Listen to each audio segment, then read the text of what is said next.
Please, my beloved auditor, forgive this short introduction. I made this audio for my own personal use a few years ago, maybe half a decade.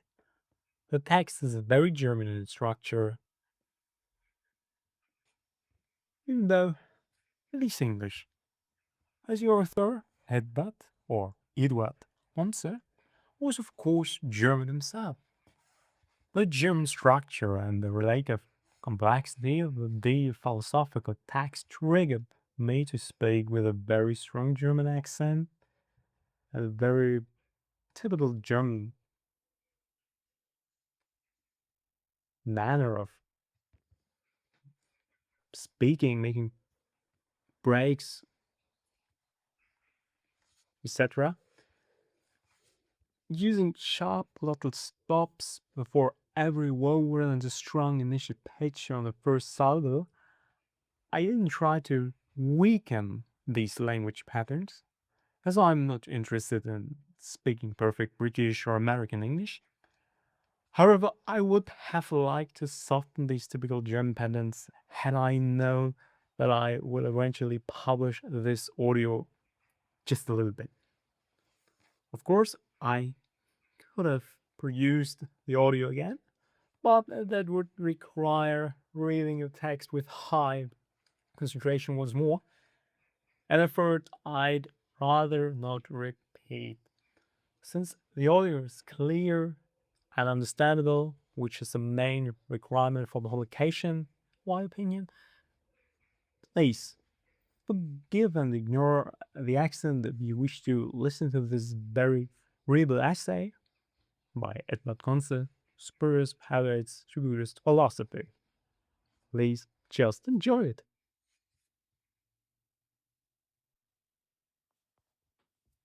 Edward Conze, Spurious Parallels to Buddhist Philosophy. After an examination of the genuine parallels between European and Buddhist philosophy, footnote, see Buddhist philosophy and its European parallels, Philosophy East and West, Roman 13, number 1, April 1963, page 9 to 23. Comment and discussion pieces on Dr. Conze's two articles will be welcome, edited. And a footnote. We shall now consider a few of the more widely advocated spurious parallels. They often originate from a wish to find affinities with philosophers recognized and admired by the exponents of current academic philosophy, and intend to make Buddhist thinkers interesting and respectable by current Western standards, since this approach is not only objectively unsound, footnote, as explained in the first article of this two-article series, edit page 14 to 15 and the footnote, but has also failed in its purpose to interest Western philosophers and the philosophies of the East. The time has now come to abandon it. Modern academic philosophers normally have no interest in what Buddhists care for, and vice versa. A philosophical doctrine can be viewed from at least 4 points of view. First, as the formulation of certain propositions. Second, in terms of the motivation which induced the author to believe them to be true, his motives being connected with the purpose he had in mind. 3. In terms of the argumentation through which he tries to establish the truth, the reasons which he adduces being rarely those which actually impel him, and 4. In terms of the context in which the statements are made, a context which is determined by the philosophers, predecessors, and contemporaries, and by his social, cultural, and religious background. When we compare Buddhist and European thought, it happens quite often that the formulations agree, whereas considerations of their context, of the motives behind them, and of the conclusions drawn from them suggest wide discrepancies. Verbal coincidences frequently mask fundamental divergences. and the concepts underlying them for pages upon pages. Shinran Shonin and Martin Luther, in almost the same words, expound the primacy of faith, and yet, in fact, the two systems disagree in almost every other aspect. Footnote C. H. Butchkus, Luthers Religion und ihre Entsprechung in japanischen Amida-Buddhismus. Elmstetten Verlagsanstalt Heinrich und L. Lechte, probably 1950. And a footnote. Berkeley's denial of matter seems to restate literally the absolute idealism of the Yogacarins. But nevertheless, A. His immaterialism sets out to deny a conception of matter derived from Locke, etc. And unknown in India, B. His idea of mind agrees none too well with that of the Jnanarins. C. His uncritical acceptance of sense data conflicts with the Dharma theory, and D. His idea of God would not commend itself to Buddhists. Far too often soteriological are confused with philosophical concepts, and the Buddhist void, footnote, Edward Conze, Buddhist thought in India, London, George Allen and Alwyn Ltd, 1962, page 242 and the following, end of footnote, is thus regarded as being on the same level with the Aristotelian or Platonian idea of matter, or with the pure potentiality of Timaeus, which is empty of all distinctions and full of infinite possibilities. Nor must it be forgotten that spiritual sickness is apt to ape or counterfeit pratirmita, pratirupaka, the language of spiritual health. If the works alone are considered, the emptiness doctrine may be mistaken for one of the forms of European post-Nietzschean nihilism. Footnote. Im Mai der Satz vom Widerspruch, Hamburg, Selbstverlag 1932, 1932, I have, at number 300, collected a few characteristic statements of Nietzsche, for example, quote, "The only reason why we imagine a world other than 'tis one is that we are motivated by an instinct which makes us calumniate life, belittle and suspect it." End of the quote. Next quote, "It is not life which has created the other world, but the having become buried of life." End of quote. Next quote, "It is one of the utmost importance that one should abolish in the true world. It is that which has made us doubt the world in which we are, and has made us diminish its value, and has so far been the most dangerous assault of life." End of quote. Whatever this life may be, well, it's surely not the spiritual life. End of the footnote. And the self-nothing of saints is to some extent mimicked by the self-destructive tendencies of German romantics like Schlegel, Tieck, Novalis, and so on. Footnote. See Fritz Brüggemann, Die Ironie als entwicklungsgeschichtliches Moment, Jena, E. Dietrichs 1909, Eckert von Südow, Die Kultur der Dekadenz, Dresden, Sibyllen Verlag, 1921. End of footnote. Likewise, we could in recent years observe in the Anglo-Saxon countries a surgeon of D.T. Suzuki's followers using the master's sayings to justify a way of life diametrically opposed to the one envisaged by him. Footnote, N.M. Jacobs in the Times Literary Supplement, May the 3rd, 1963, page 325, speaks possibly of Miller and those beat writers who abandoned practical affairs for the inner life and self-realization of destruction by means of Zen, sex, and drugs. End of the footnote.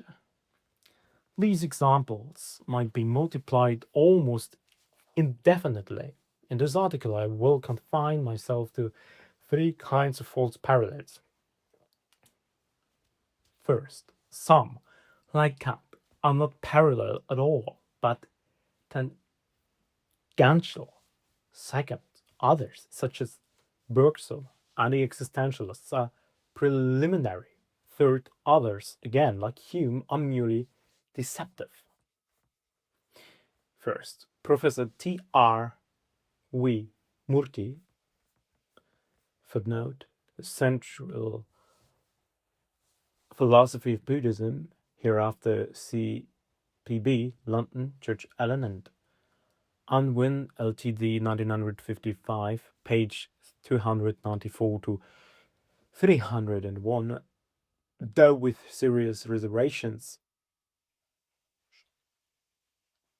Shtcherbatsky, on the other hand, had seen Kant as closely similar to the later Buddhist logicians and had linked the Madhyamikas to Hegel and Bradley. See Conze, Buddhist Thought in India, page 264 to 269. End of the footnote. Has found between Kant and the Madhyamikas close similarities, which Jack May, footnote, Kant et le Madhyamika Indo-Iranian Journal, 1959, 102 to 111, La philosophie bouddhique de la vacuité, Studia Philosophica, Roman 18, 1958, 131 to 134. Some valuable comments by G.W. Young are in Indo-Iranian Journal, Roman 5, 1961, 161 to 163, end of the footnote. Has rejected as perfect or treacherous.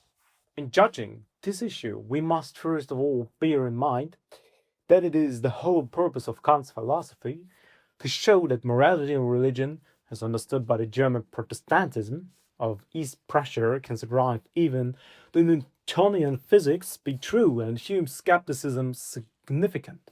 So great had the pressure of natural science become by his time that he is a man divided against himself. On the one hand, he longs to preserve the decencies of the perennial philosophy. It seemed vital to him to confine the intellect, conceived as the progenitor of natural science and therefore the foe of all human values, to the phenomenal world. In consequence, he resembles the perennial philosophers insofar as he maintains that true reality cannot be known through sense data or concepts, but must be contacted by pure spiritual intent. In his case, a completely disinterested act of the will. On the other hand, he takes the assertions of natural science very seriously and is concerned as much to find reasons for their universal validity as to define their limits. Footnote. This is one reason why the Kantian phenomena cannot be simply equated with the Buddhist samsara. From the point of view of the absolute, both Kantian, empirical, and Buddhist conventional knowledge are non-valid. But Kant never questioned the value of empirical knowledge. In Buddhism, however, the samtisatya, conventional truth, is a mere error due to the science avidya, ajnana, and conventional knowledge represents no more than a deplorable estrangement from our true destiny. In its uncompromising monastic form, Buddhism maintains that the empirical world is not worth exploring, that all one has to know about it is its worthlessness and inanity. Its scientific exploration is irrelevant to the escape from the terrors of samsara is deemed unworthy of attention. A second reason why the Kantian phenomena cannot be equated with the Madhyamika samsara nirvana is that the later are identical, whereas the first clearly are not. The one dichotomy in any case is defined by its relation to science, the other by its relation to salvation. End of the footnote. Kant's great specific contribution to philosophy stems from his insight into the problems posed by the tension between traditional values and the implications of natural science, and in his having found a solution acceptable to many for a long time.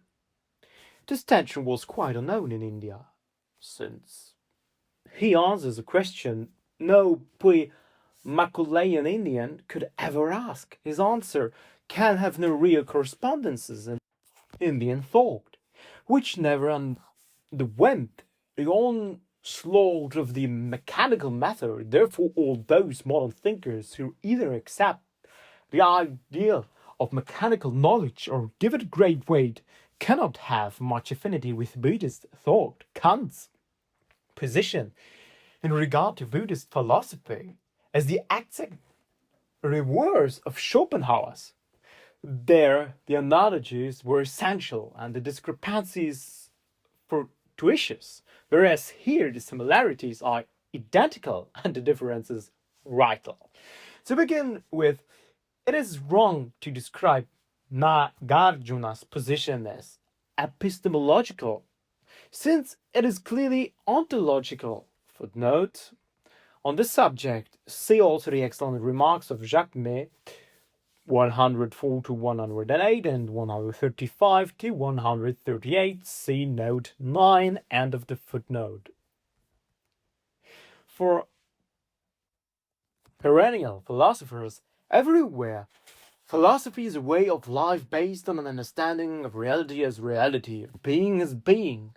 They all agree with Aristotle's famous remark according to which the question which has raised long ago is still and always will be, and which always baffles us. What is being? It is, other words, what is substance? Footnote.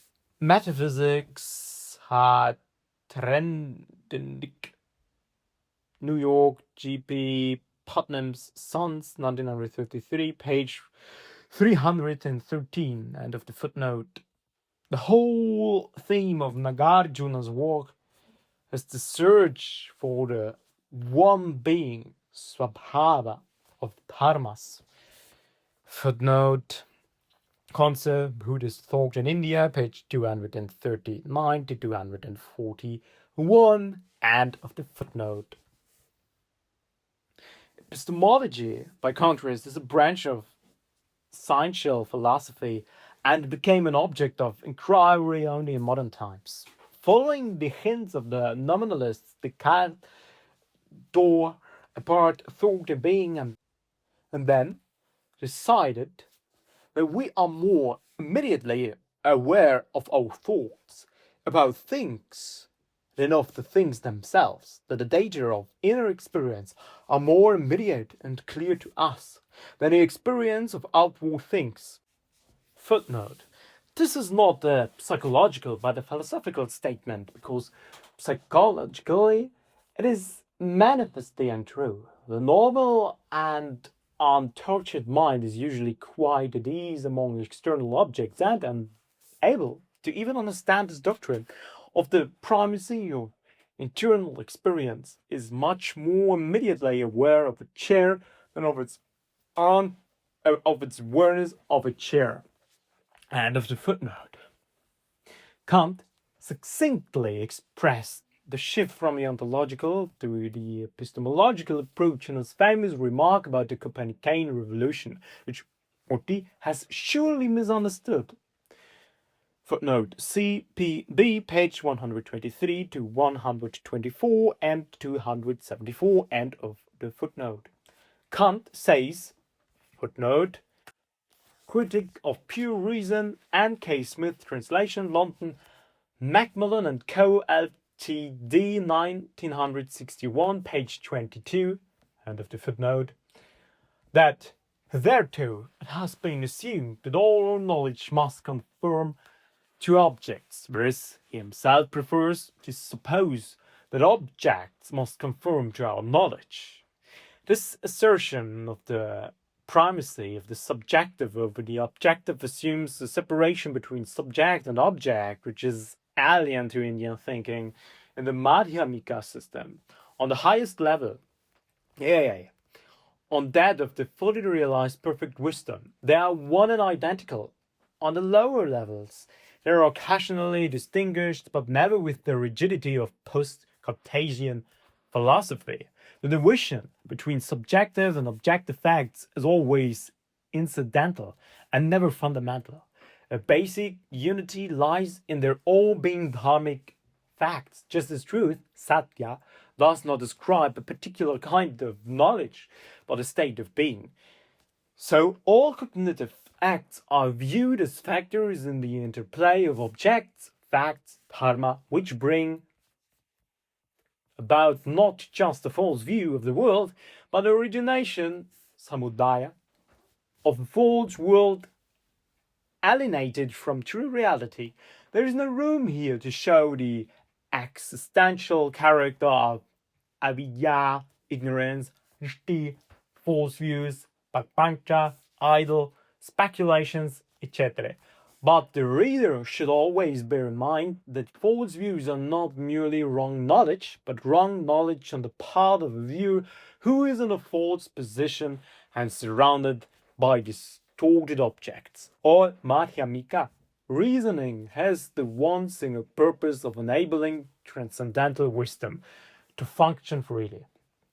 In his remarks about intellectual intuition, Kant questions the possibility of such a faculty, and in addition, he could not possibly formulate a spiritual discipline which could lead to it. Footnote, Ibid, page 100, 268 and 272, 271, Moody's CPB, page 300, May 108, La dialectique kantienne et le jeu de l'impuissance de la raison. En contraire, la dialectique madhyamika est véritablement constituée de la réalité. Elle accomplit en abolition. See note 9. End of the footnote. Because no man can be much wiser than his age. The essence of Buddhism concerns the one true reality, dharma, which can be realized only in the discipline of a traditional system of meditation, of which the Christian counterparts vanished from sight in Northern Europe soon after the Reformation. There remains the apparent analogy between Kant's antinomies and the Buddhist treatment of speculative questions, aya, kta, astuni. They agree on a few details, yea, and that they are both concerned with whether the world is finite or infinite, etc., and in that they are both left undecided. The difference, however, is the following. The antinomies are insoluble because one can argue convincingly on both sides, and so no decision is possible. The deadlock of reason indicates that it has overstepped its boundaries. The argument concerning the indeterminate topics is totally different. They are not explained, set aside, and ignored because they are not conducive to salvation. There are answers to them, and the Tathagata knows them, but he does not reveal them because they are of no use to us. Footnote. This is perfectly clear from Majjhima Nikaya number 63, and the further account of Nagarjuna tient la translation, le trait de la grande vertu de sagesse, le vent d'heureux du Muséon, 1944, volume 1, page 154 to 158. End of the footnote. In the one case, these questions fall outside the scope of scientific, and the other of salutary experience. The similarity is purely formal and quite tribal when the formulations are viewed in their respective contexts. The second, we now come to those who go but part of the way. Bergson and the existentialists, among others, agree with the Buddhists in their revolution from the nightmare of a sinister and useless world, but cannot follow them into the transcendental world, just for lack of expertise and because of their unfamiliarity with any definite spiritual tradition, whereas Kant had still stood squarely in the Protestant tradition, however impoverished that may have been by his time. 2a. Bergson, like Kant, strives hard to show that spiritual values can coexist with the findings of science. He does this by contrasting the largely false world of common sense and science, in which he more or less takes a keen interest, with the true world of intuition. He's perfectly lucid and even superb so long as he demonstrates that both the intellect and our practical preoccupations manifestly distort the world, view both of everyday experience and mechanical science. But when it comes to the way out, to his doré and his intuition, vagueness envelops and all and everything. His positive views have therefore been rightly described as tantalizing, for as soon as one reaches out to grasp his body of thought, it seems to disappear within a teasing ambiguity. Footnote: the Hannar edition of Bergsonian Heritage, hereafter BH, New York and London, Columbia University Press, 1962, page 1, also page 27 and 53. End of the footnote. Mature and accomplished spiritual knowledge can be had only within a living tradition. But how could a polished Jew transplanted to Paris find such a tradition in the corridors of the Collège de France or in the saloons of the 16th arrondissement? It is the tragedy of our time that so many of those who thirst for spiritual wisdom are forced to think it out for themselves, always in vain. There is no such thing as a pure spirituality in the abstract. There are only separate lineages handed down traditionally from the past. If any proof were needed, Bergson, a first-class intellect, would provide it. His views on religion are a mixture of vague and embrations and jumbled reminiscences which catch some of the general principles of spirituality but miss its concrete manifestations. Tradition furnished at least two walls composed of objects of pure, disinterested contemplation: the Buddhist world of dharmas and the Platonic ideas in the pagan, Christian, or Jewish form. Here, Bergson would have had an opportunity to go beyond intellectual analysis and to recapture by an act of intuitive sympathy the being and the existence in their original quality. Footnote: ph page 20, end of the footnote. But for various reasons he could not accept either of these traditions. Like Schopenhauer, he regarded art as one of the avenues to truth. Footnote, quotation. So art, etc., has no other object than to brush aside the utilitarian symbols, the conventional and socially accepted generalities, in short, everything that veils reality from us, in order to bring us face to face with reality itself. End of quotation. Bra, quoted in BH, page 88. End of the footnote.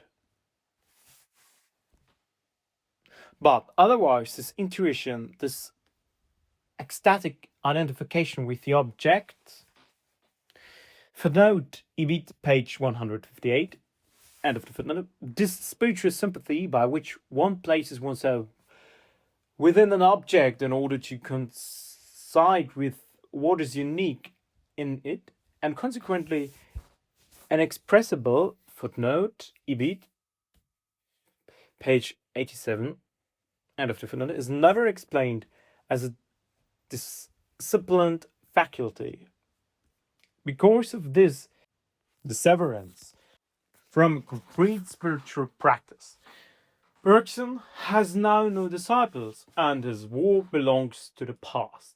As Raisa Maritain put it so well, Bergson traveled uncertainly towards God, stood far off, but the light of whom had already reached him. Footnote EB, page 92, my italics, but not my translation from the French. End of the footnote. Unable, like Moses, to reach the promised land, he, nevertheless, cleared the way for the Catholic revival of the 20th century, which enabled many French intellectuals to regain contact with at least one living spiritual tradition. At the same time, he realized that the emanation of the spiritual impulse slowly deprives life of its savor among the more finely organized minds of Europe, and he wrote in 1932, "Mankind lies growing half-crushed beneath the weight of its own progress. Man do not sufficiently realize that their future is in their own hands. Theirs is the task of determining first whether they want to go on living or not."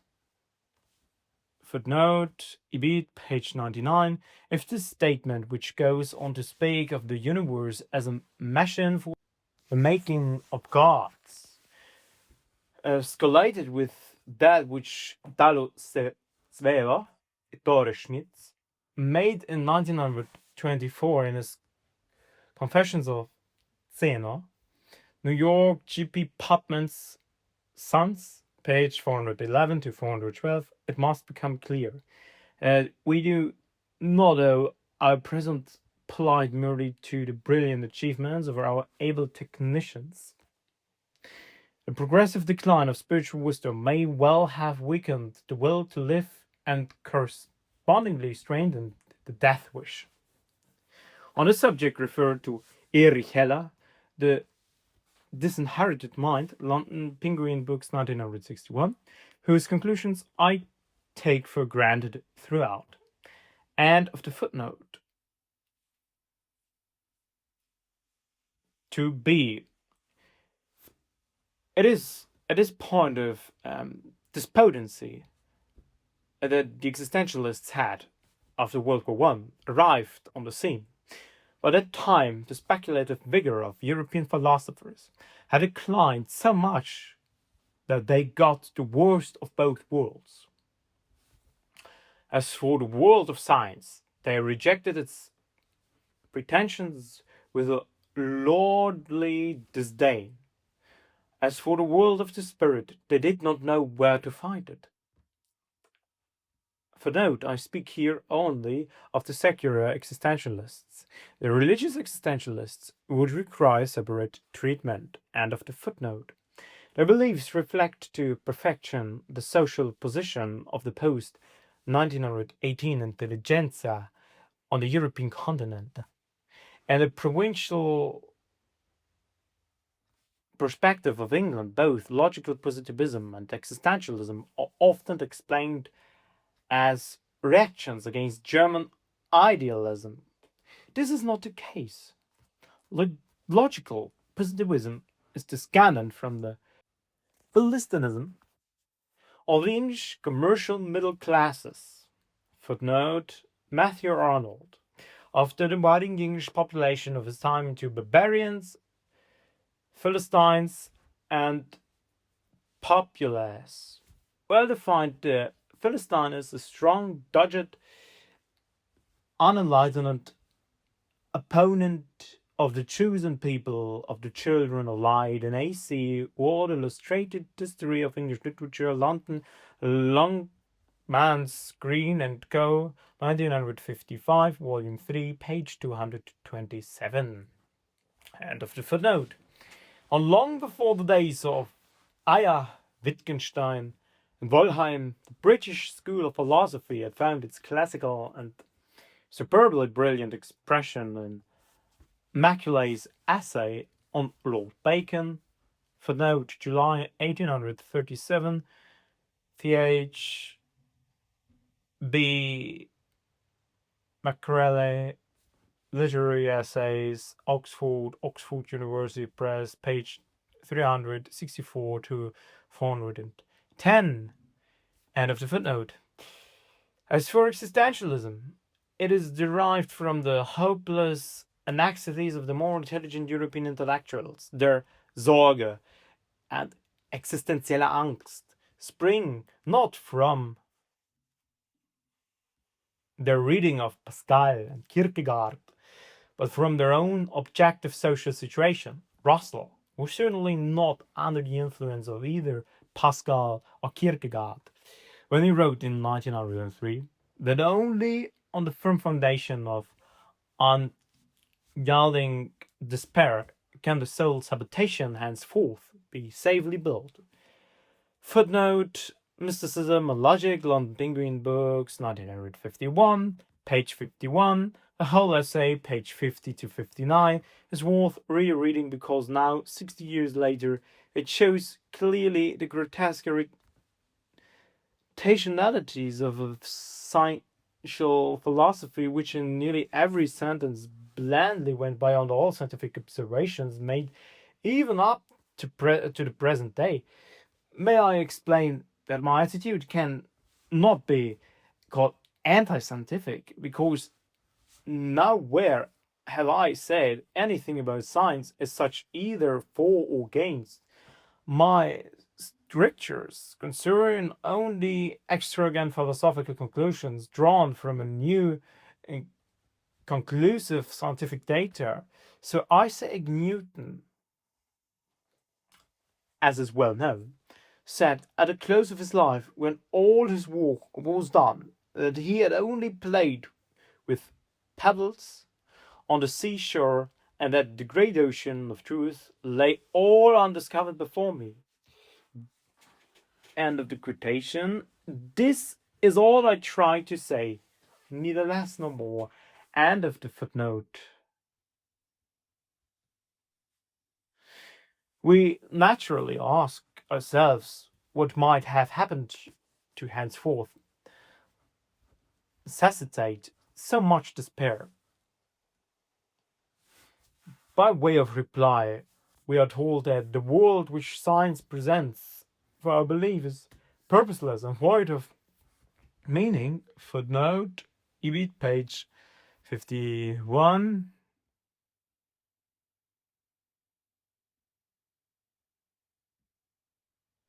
If Russell had realized that the methods of science with a capital S precluded from ever recognizing any objective purpose or meaning, even if there is one, he might have saved himself much unnecessary worry. Millions of people like him take the conventions and hypotheses of mechanical science for truths. Footnote, EB page 51, are plunged into deep gloom forever after. Existentialism, like logical positivism, arose primarily from social conditions. Secondarily, of course, when these two movements reached the universities, the followers naturally wrapped themselves against the professors who were entrenched there and who were then in the habit of expounding the tenets of German idealism, and they also added a few frills of their own, such as More's characteristically Cambridge precociousness, etc. The existentialists' diagnosis of the plight of human existence agrees with that of the Buddhists. So human life is nothing but a perpetual illusion. Man is nothing but disguise, lie, and hypocrisy with respect to himself and with respect to others. Footnote: Blaise Pascal, Pensées, number 100, number 100. For good comparison and some detail, see Constantine Regime Tendances et Méthodes de la philosophie indienne, comparé à celle de la philosophie occidentale. Revenu de théologie et de philosophie, 14 for 1950, 258 and to 259, end of the footnote. And so on. In terms of the four truths, the existentialists have only the first, which teaches that everything is ill. Of the second, which assigns the origin of ill to craving, they gave only a very imperfect grasp. As for the third and fourth, they are quite unheard of. They just do not believe that there is, O monks, an unborn, an unbecome, an unmade, an unconditioned. For if there were not this unborn, uncommon, unmade, unconditioned, no escape from this born, become, made, and conditioned would be apparent.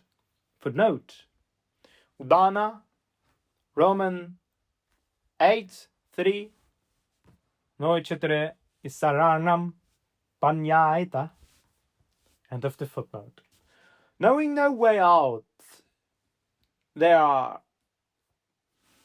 manufacturers of their own woes, as distinct from their world weariness.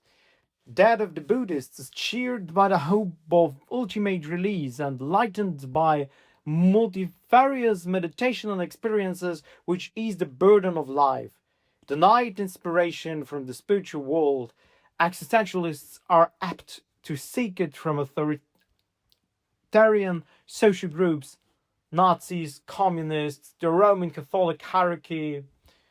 They're prone to ascribe their disbelief in the spiritual world to their own unblinking love of truth. I myself was brought up among them, and they were clearly the bedraggled victims of society which had become oppressive to them through the triple effect of science, technology, and social decomposition, and in which no authoritative spiritual teaching could any longer be encountered, except in some obscure nooks and corners inaccessible to the metropolitan intelligentsia. Third, by deceptive comparisons, I mean those which concern statements that are negative in neither form or content.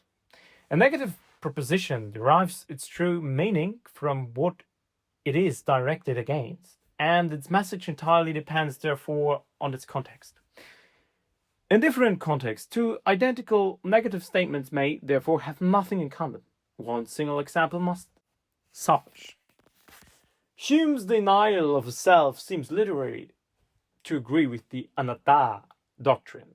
Buddhists are certainly one with him when he rejects the notion of a permanent self-identical substance in favor of a succession of impermanent states and events. Footnote: so Murti CPB, page 130, end of the footnote.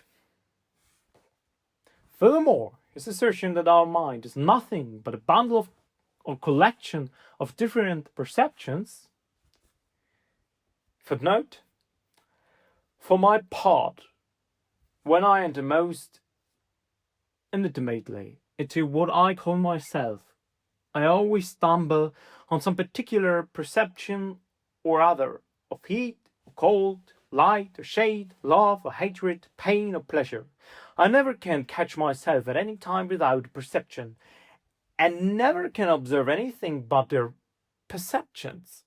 David Hume, A Treatise on Human Nature, T.H. Green, edited London, Longmans, Green and Co., 1874, Volume 1, page 534. When I first saw the sentence 40 years ago, I thought it unanswerable. What now strikes me as the immense vagueness of the world perception.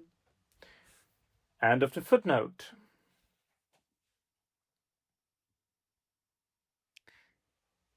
United together, my certain relations would win at least their qualified approval. The unity of the personality is a fairly loose one for Hume, just as for Democritus and the Epicureans. It was a mere assemblage, concilium, and subliming atoms, and all that Hume did was to substitute perceptions for the atoms of the ancient materialists. He understood our personality after the image of inanimate objects. Footnote EB page 537 to 540. End of the footnote, which also have no self or true inwardness of any kind. In addition, those inanimate objects, as well as the human personality, were subjected to the mechanical method which discarded Aristotle's substantial forms and intelligible substances, and which, in accordance with the law of inertia, allows for no center of inward initiative. For Hume, only a stream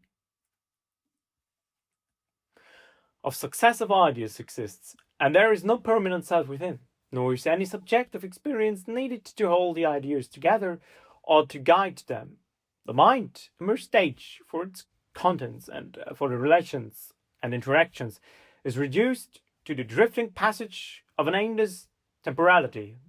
All this corresponds well to the picture of body Buddhism which British civil servants gave about 80 years ago.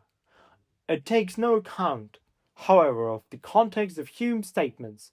When applied to the human personality, the Aristotelian synthesis used the term substance to indicate that some features of man are more essential to him than others, closer to his true being. Footnote: for Aristotle, intelligence, the noetikon, was a man's true self. Ian 1166 8. And for Porphyry, the abst 129, the nous in his ontos, auton, the nous is man's sovereign geriotaton, and his better part, amenon, and 1178 a2. The connection between man's ousia, essence, and his proper objective purpose is made particularly clear in Aristotle's Prodrepticos. For the quotations, see Eduard Conze, Der Satz vom Widerspruch, Hamburg, Selbstverlag, 1932, number 141, end of the footnote. For Hume, on the other hand, all mental contents are of equal value, and for him it makes no sense to speak of surface or depth, of inwardness or alienation. In consequence, from his point of view, there can be no sense in the spiritual approach of which Augustine has so well said, de ipsum redi in interiore omnia habitat veritas. Footnote: approximately, enter into yourself, for the truth dwells in the inmost heart of man. Likewise, in the Far East, John thought that a man could be a Buddha by immediately taking hold of his inmost nature. D.T. Suzuki, The Essentials of Zen Buddhism, Bernard Phillips, London, Ryder and Co., 1963, page 175. Also, Georg Grimm, The Doctrine of the Buddha, Berlin, Akademie Verlag, 1958, page 175. We must retire from the world back into ourselves, to the center of our vital birth, and by persistent introspection seek to find out how we have come to all this becoming in which we find ourselves enmeshed. End of the footnote. Although Aristotle's theory of substance may have been a rather clumsy way of providing an ontological basis for the spiritual life, its rejection by Hume meant that he dropped all crest of the transcendental and, appelled by his own nihilism, turned away from philosophy and occupied himself with rewriting the history of England in the interest of the Tory party. Whereas Hume reduced selfhood to the level of the subpersonal, the Buddhist doctrine of anatta invites us to search for the superpersonal. Its whole point lies in that, since everything in this empirical self is impermanent, unsatisfactory, etc., therefore it constitutes a false self, and none of it can be mine, me, or myself. In consequence, I must look beyond the skandhas, heaps, to find my true and abiding transcendental self, which is the Tathagata. Footnote: this side of the Anatta doctrine has been explained with great subtlety and acumen by Grimm. Opus both mentioned page 115 to 116, 140, 147, 149, 175, 369 to 372. For my own views, see Buddhist Thought in India, page 36 to 39, 42, 122 to 134, 208 to 209. End of the footnote. The Dhammapada says that if the egolessness of all dharmas is seen with the eye of wisdom, it will then learn to turning away from all ill. Footnote: Dhammapada, Roman 5, 279, Yada Panya Pasati Atha Nibidanti Pukhe. End of the footnote. Suzuki, commenting on this verse, defines the prajna eye as a special kind of intuition enabling us to penetrate right into the bedrock of reality itself. Footnote: Mysticism, Christian and Buddhist, London, George Allen and Unwin Ltd, 1957, page 39. End of the footnote. To Hume, such a penetration would not have been in particular a meaningful undertaking, and he would have been still more displeased by Suzuki's sequel when he says the problem of the ego must be carried onto the field of metaphysics to really understand what Buddha meant by saying that there is no Atman. We must leave psychology behind. Those who equate human Buddhism on the subject of the self overlook the fact that no passage in the Buddhist scriptures teaches that there is no self, although the self is often called inconceivable and inaccessible to rebelized knowledge, that the whole subject of the existence and non-existence of the self is relegated to the class of the fruitless and determinate topics. Footnote: Grimm, page 140, end of the footnote, and that the fixed conviction that there is not for me yourself is expressly condemned as a false view. Footnote, the Majjhima Nikaya, 1, page 8, edited by W. Trekna, London Pali Text Society, 1888. End of the footnote. These comparisons with European philosophers could be continued for many more pages, but enough has been said to clarify general principles which, in my view, a comparative study of Buddhist and European philosophy must observe.